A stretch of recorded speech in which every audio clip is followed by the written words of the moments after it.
Hey, so congratulations on your approval letter here. Let me talk a little bit about this. So the approval letter means that we've got you approved with the VA and with the bank.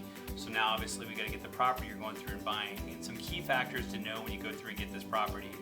You're going to write earnest money. What that means, they can't accept any other offer if they accept yours. And it's very important that we always make sure we document those funds. It's always got to be your money.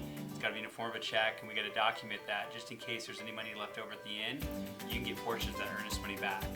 Another key factor that we always want to go through and express to you, make sure to not open up any new credit card debt while you're going through this process, making sure you keep everything as clean as possible, no new debts, keep your job status, everything else the same, or if anything changes, always let us know in advance so we're prepared. We can make those adjustments or anything else as we go through and do. You do have closing costs on a VA loan. Sometimes the seller will go through and pay for those costs on your behalf, and sometimes they won't. That would be your taxes, your insurance, your appraisal.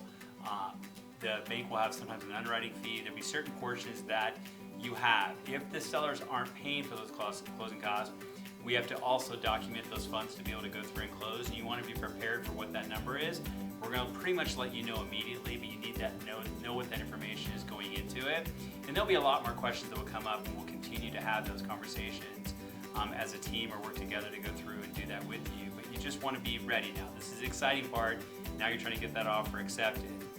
We like to, if at all possible, we'll put the address of the property of the house you're going through and into buying. We'll also go through and adjust a purchase price on there, so the person you're buying the house from doesn't think anything else. It makes it look more concrete exactly what you're going through and doing. So hey, good luck with this process going through, and know you're going to have more questions. There's always going to be more questions that come up. Feel free to reach out to us at any point, anytime, and always be ready. Once that contract's accepted, signed around, we are going to need updated pay stubs. We're going to need updated bank statements and documents like that. So always be prepared. There's a little bit of stuff that will always be added on later on, but we'll try to make this process as smooth as possible for you. And like I said, we're here for any of that continuing conversations. We're waiting for that call. So talk to you soon, and good luck on this. Thanks.